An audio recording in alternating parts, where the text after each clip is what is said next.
আল্লাহ তাবারক তাআলা সূরা তাওবার ৩৬ নম্বর আয়াতে কারিমার ভিতরে বলছেন, ইন্না ইদ্দাতাশ শুহুরি ইনদাল্লাহি ১২ শাহরান ফি কিতাবিল্লাহ ইয়াউমা খালাকাস সামাওয়াতি ওয়াল আরদি মিনহা আরবাআতুন হুরুম। আল্লাহ রাব্বুল আলামিন বলেন, আল্লাহর কাছে আসমান এবং জমিন সৃষ্টি করার দিন থেকে মাস গণনায় ১২। বলুন সুবহানাল্লাহ। আসমান এবং জমিন যেদিন থেকে তিনি সৃষ্টি করেছেন সেদিন থেকে আল্লাহর কাছে মাস গণনাই হলো ১২। আল্লাহ রাব্বুল আলামিন বলেন, মিনহা আরবাআতুন হুরুম। এই ১২টি মাসের ভিতরে আল্লাহ রাব্বুল আলামিন ৪টি মাসকে সম্মানিত করেছেন। হাদিসের দিকে তাকালে আমরা দেখি বিশ্ব নবী বলেন ৪টা মাস আল্লাহ রাব্বুল আলামিন ১২টি মাসের ভিতরে সম্মানিত করেছেন। ৩টা মাস হলো ধারাবাহিক, আর একটা মাস এরা অন্যত্রে রয়েছে। আল্লাহ রাব্বুল আলামিনের হাবিব বলেন, জিলকদ, জিলহজ এবং মুহররম এবং রজব, এই ৪টি মাসকে আল্লাহ রাব্বুল আলামিন সম্মানিত করেছেন। বলুন সুবহানাল্লাহ। ১২টি মাসের ভিতরে রমজানকে আলাদা মর্যাদা দেওয়া হয়েছে, আর এই ৪টি মাসকে আল্লাহ রাব্বুল আলামিন আলাদা মর্যাদা দিয়েছেন। এই মাসে জাহিলি যুগের মানুষ যেই সময় তারা মারামারি কাটাকাটি করত, সেই সময় পর্যন্ত এই জাহিলি যুগের মানুষেরা রক্তপাত মারামারি কাটাকাটি করত না। বলুন সুবহানাল্লাহ। আল্লাহ রাব্বুল আলামিন এই ৪টি মাসের এত মর্যাদা দিয়েছেন। বিশ্ব নবী বলেন, আল্লাহ রাব্বুল আলামিন প্রথম মানুষ যেদিন বানান, আদম আলাইহিস সালাতু ওয়াস সালামকে সৃষ্টি করা হয়েছিল এই মুহররম মাসের ১০ তারিখে।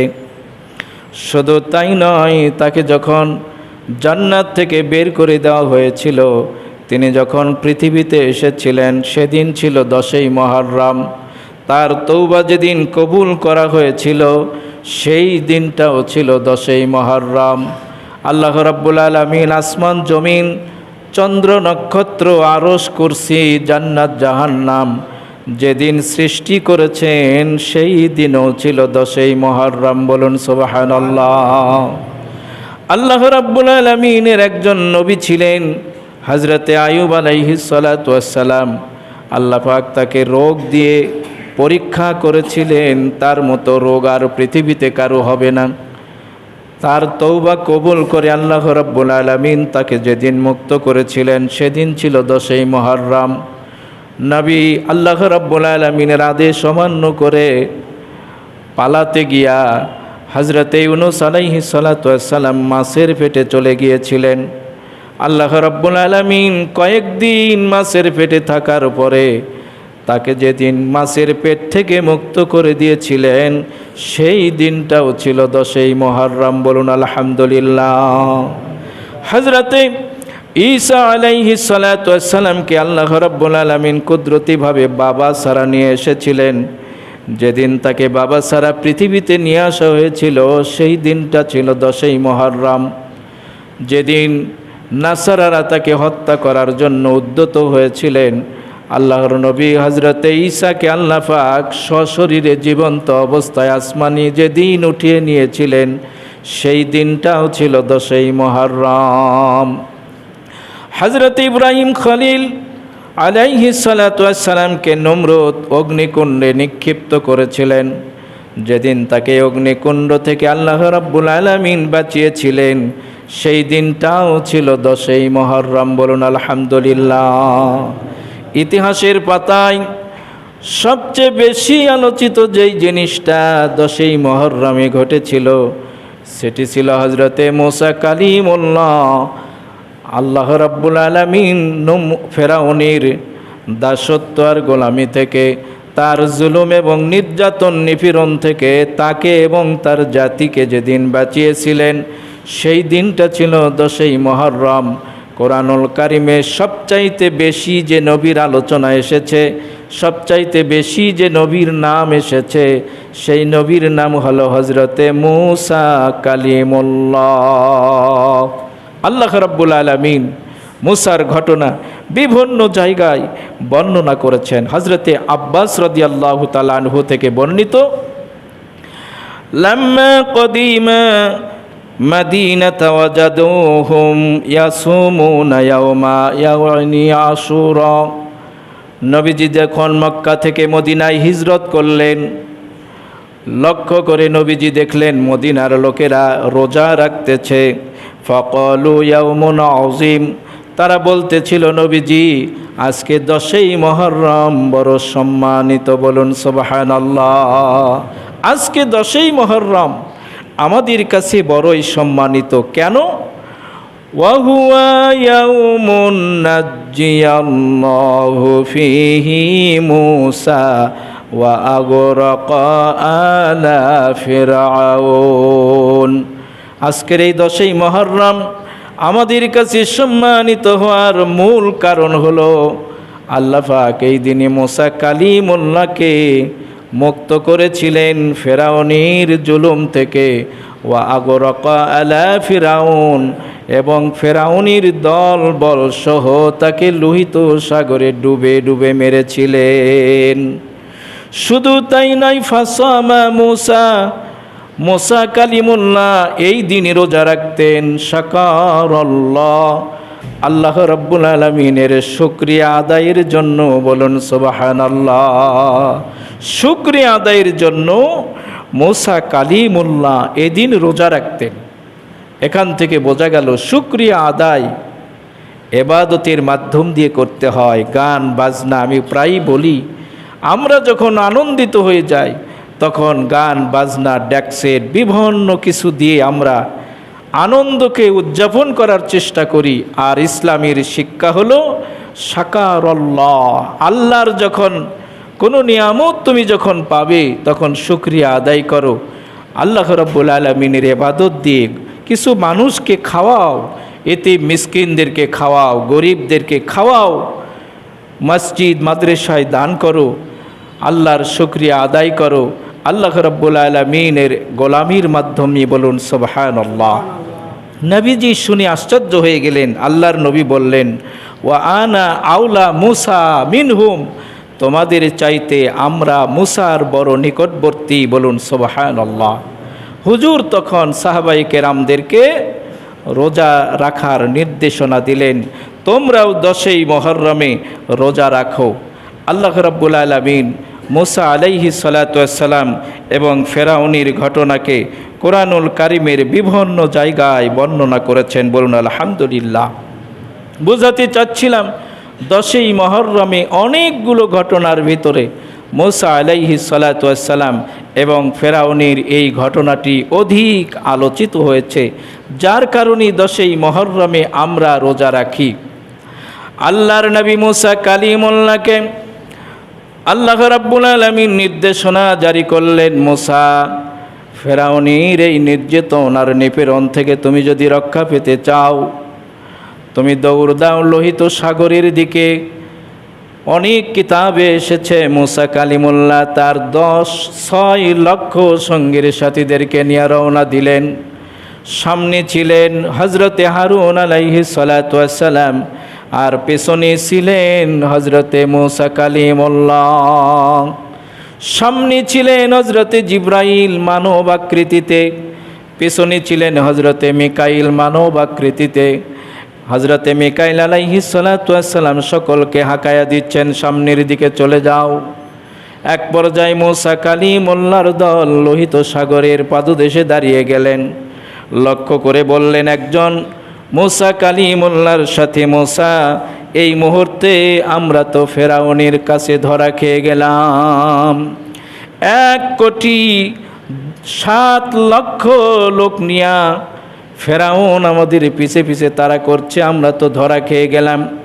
আল্লাহ রাব্বুল আলামিন সূরা শুআরা 61 থেকে 66 নম্বর আয়াতে কারিমার ভিতরে সেই ঘটনাটা আমাদের জন্য চিরস্মরণীয় করে রাখার জন্য নোট করে দিয়েছেন। বলুন সুবহানাল্লাহ। আল্লাহ বলছেন, হযরতে মূসা কালিমুল্লাহর সঙ্গীর সাথীরা বলল, ফালাম্মা তারাআল জামআনি ক্বালা আসহাবু মূসা ইন্না লামুদরাকুন। তারা যখন মুখোমুখি হওয়ার মতো অবস্থায় পৌঁছে গেল, তাদের সঙ্গীর সাথীরা বলল, মূসা লা মুদরাকুন, আমরা তো ধরা খেয়ে গেলাম। নবীর ঈমান আর উম্মতের ঈমান একরকম ছিল না। নবীজি যখন মক্কা থেকে মদিনায় হিজরতের জন্য গুহার ভিতরে লুকাচ্ছিলেন, আবু বকর বলল, ইয়া রাসূলুল্লাহ, কাফেরেরা তো আমাদেরকে ধরে ফেললো। নবীজি বলল, আবু বকর লা তাহজান ইন্নাল্লাহা মা'ানা। আবু বকর, তুমি চিন্তা করো না, এই গুহার ভিতরে শুধু আমরা দুইজনই নয়, আরো একজন রয়েছেন, তিনি হলেন আমাদের রব।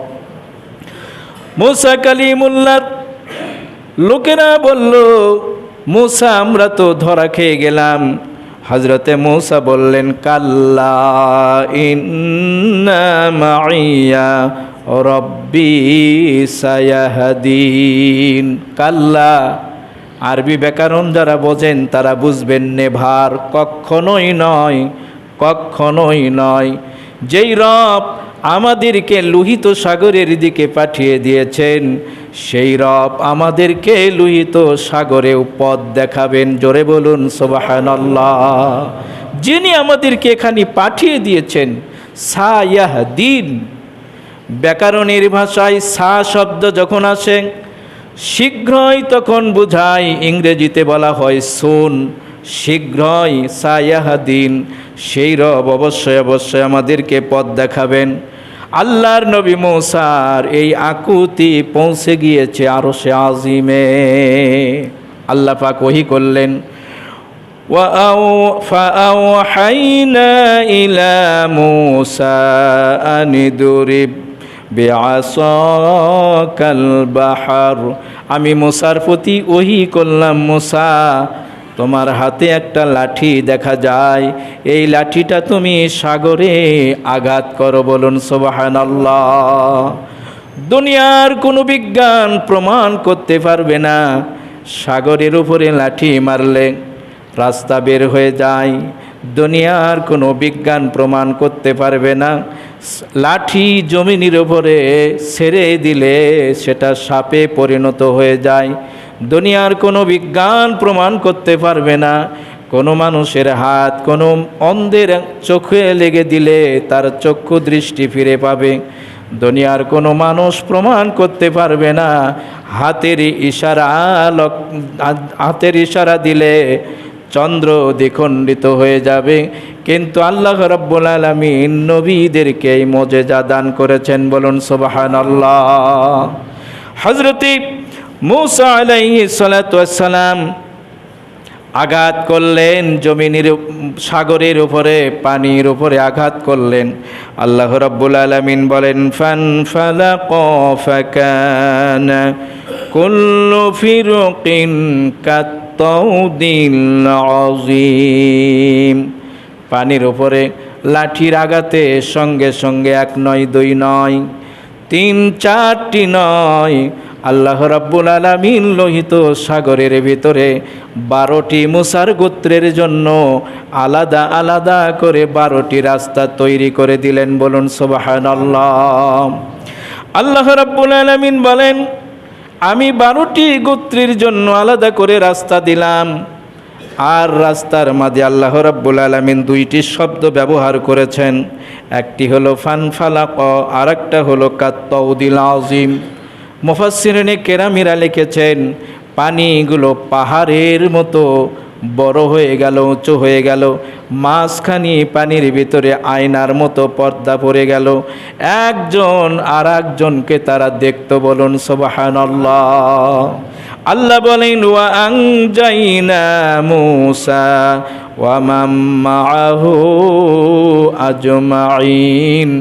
আমি শুধু মূসাকেই বাঁচিয়েছিলাম না, মান মাআহু আজমাইন, তার সঙ্গে 6 লক্ষ লোককে আমি আল্লাহ রাব্বুল আলামিন নিরাপদে লোহিত সাগর পার করে তাদেরকে বাঁচিয়ে দিয়েছিলাম।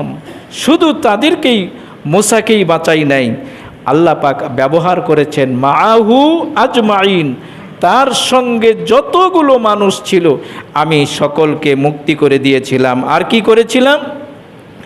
সুম্মা আগরাকনাল আখিরিন, আর পরবর্তীতে যারা ওখানে উপস্থিত হয়েছিল অর্থাৎ ফেরাউন 1,07,00,000 লোক নিয়া লোহিত সাগরের কিনারায় এসে দেখেন 12টি রাস্তা তৈরি হয়ে গিয়েছে। ফেরাউন দাম্ভিকতার সাথে অহংকার করে চিৎকার মেরে সাথীদেরকে বলল, দেখো আমি তো তোমাদেরকে বলেছিলাম আনা রব্বুকুমুল আলা, আমি তোমাদের বড় প্রভু, আমার ভয়ে সাগরের ভিতরে রাস্তা তৈরি হয়েছে। বলুন নাউজুবিল্লাহ। আল্লাহ বলে একটু নামো, মাঝখানি চলে যাও, কার জন্য রাস্তা তৈরি হয়েছে আমি আল্লাহ রাব্বুল আলামিন দেখায়া দিব। বলুন সুবহানাল্লাহ। তিনি সবাইকে বললেন ঝাঁপিয়ে পড়ো। কেউ যখন লাভ দেয় না কি হয়? ফেরাউন আগে আগে তার ঘোড়াটা নিয়ে রওনা দিলেন, একেবারে মাঝখানি যখন চলে গেলেন আর পেছনের দলবল সবে মাত্র পানিতে নেমেছেন, আল্লাহ রাব্বুল আলামিন সেই ঘটনাটা বলছেন সুম্মা আগরাকনাল আখিরিন, আমি তাদের পরবর্তী যারা এই পানিতে নেমেছিল আমি আল্লাহ রাব্বুল আলামিন তাদেরকে ডুবে ডুবে চুবায়া চুবায়া এই সাগরে দুনিয়া থেকে বিদায় করে দিয়েছিলাম। বলুন নাউজুবিল্লাহ। এই ঘটনাটা ঘটেছিল 10ই মুহররমে।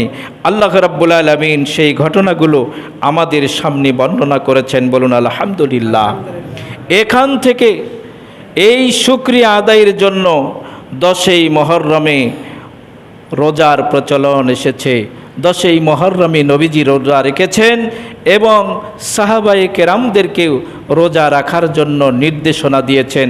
আল্লাহ রসুল আরবাউন লাম ইয়াকুন ইয়াদাউন্নান নাবিয়্যা সাল্লাল্লাহু আলাইহি ওয়াসাল্লাম, আল্লাহর নবী কখনো 4টা কাজ ছাড়তেন না। বলুন সুবহানাল্লাহ। আল্লাহর নবী কখনো 4টি আমল ছাড়তেন না। 1 নাম্বার হলো সামা আশুরা।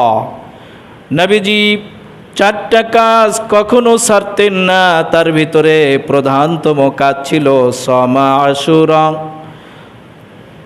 আশুরার যখন 10 তারিখ যখন এসে যেত, আল্লাহর নবী এই 10 তারিখের রোজাকে তখন ছাড়তেন না। যুলহিজ্জাতি আশারা, জিলহজ মাসের 10 তারিখের আমল নবীজি ছাড়তেন না। অর্থাৎ আল্লাহর নবী জিলহজ মাস যখন আসতো 1 থেকে 10 তারিখের আমলগুলো নবীজি কখনো ছাড়তেন না। 2 নাম্বার সালাসাতা মিন কুল্লি শাহরিন, প্রত্যেক মাসে আল্লাহর নবী 3 দিন করে রোজা ছাড়তেন না, যেটাকে আইয়ামে 20 বলা হয়। আল্লাহর নবী 4 নম্বর যে কাজটি ছাড়তেন না সেটি হলো রাকাআতাইনি বিল আদাত, ফজরের নামাজের সুন্নাত আল্লাহর নবী কখনো ছাড়তেন না। বলুন সুবহানাল্লাহ। ফজরের নামাজের সুন্নাত নামাজ যদি কোনো প্রয়োজন বশত কাজা হয়ে যায়, অন্যান্য নামাজের শুধু ফরজ আদায় করে নেবেন। জহরের নামাজ কাজা হয়ে গেছে, সুন্নাত পড়ার প্রয়োজন নাই, শুধু কেবলমাত্র ফরজ পড়বেন। একমাত্র ফজরের নামাজ যদি কারো কাজা হয়ে যায়, সূর্য যদি উদয় হয়ে যায়, সূর্য উদয়ের পরেও সুন্নাত পড়ার পরে আল্লাহর বান্দা ফরজ আদায় করবে। কারণ যতগুলো সুন্নাত রয়েছে সবগুলো সুন্নাতের চেয়ে আল্লাহর রসুল ফজরের সুন্নাতকে বেশি তাকিদ দিয়েছেন। বলুন আলহামদুলিল্লাহ। আপনি মসজিদে এসে দেখেন জামাত শুরু হয়ে গেছে, জামাত, আপনি যদি সুন্নত পড়তে যান জামাত শেষ হয়ে যাবে, আপনি ফরজ নামাজে শরিক হয়ে যাবেন, এরপরে আপনি এই সুন্নতটা আবারও পড়ে নেবেন। কারণ আল্লাহর নবী এই সুন্নত কখনো ছাড়তেন না। এই নামাজের গুরুত্বটা বেশি দান করা হয়েছে। বুঝাতে চাচ্ছিলাম নবীজি 10ই মুহররমে রোজা রাখতেন। 10ই মুহররমকে আল্লাহ রাব্বুল আলামিন মুহররম মাসকে নিজের মাস বলে ঘোষণা দিয়েছেন, বলুন আলহামদুলিল্লাহ। 12টি মাসের কোনো মাসকে আল্লাহ রাব্বুল আলামিন বলেন নাই শাহরুল্লাহ, আল্লাহর মাস, কিন্তু মুহররম মাসকে বলা হয়েছে শাহরুল্লাহ। আল্লাহর নবী বলেন আফজালুস সিয়ামু বা'দা রমাদান শাহরুল্লাহিল মুহররম। আল্লাহর নবী বলেন রমজান মাসের পরে আল্লাহ রাব্বুল আলামিনের কাছে সর্বশ্রেষ্ঠ সিয়াম হলো, রোজা হলো শাহরুল্লাহিল মুহররম, আল্লাহর মাস মুহররম মাসের রোজা, বলুন সুবহানাল্লাহ। এই মাসের রোজাকে বেশি গুরুত্ব দান করা হয়েছে। রসুল সাল্লাল্লাহু আলাইহি ওয়াসাল্লাম বলেন সিয়ামু ইয়াউমু আশারা ইন্নী আহতাসিবু আলাল্লাহ আইয়ু কাফিরাস সানাতাল্লাতী ক্বাবলা। আল্লাহ রসুল বলেন আমি আশা করি আশুরার রোজা একজন মানুষের বিগত জীবনের পূর্বের এবং পরের 1 বছরের গুনাহ আল্লাহ তাআলা তাকে মাফ করে দিবেন, বলুন সুবহানাল্লাহ।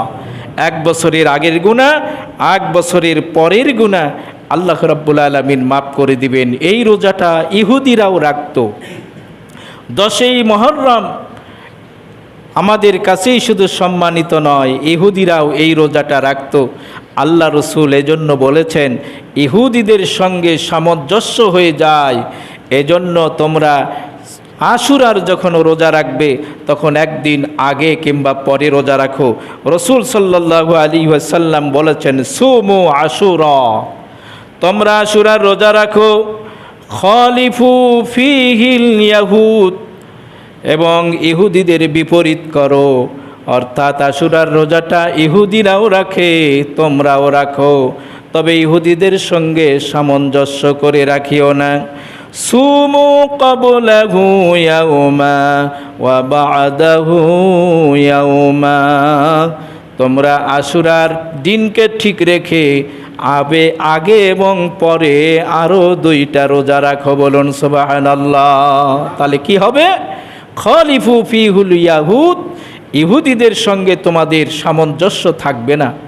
একটা বিষয় এই হাদিসের মাধ্যমে আমরা যদি উপলব্ধি করি বুঝতে পারবো, ইহুদিদের সঙ্গে মিলে যায়, মুসলমানদের এমন কাজ থেকে বিরত থাকা কত জরুরি। নবীজি রোজার ব্যাপারে আমাদেরকে নিষেধ করছেন যে রোজা ইহুদিরাও রাখে, তোমরাও যদি একটা রাখো তাহলে সামঞ্জস্য হয়ে যায়।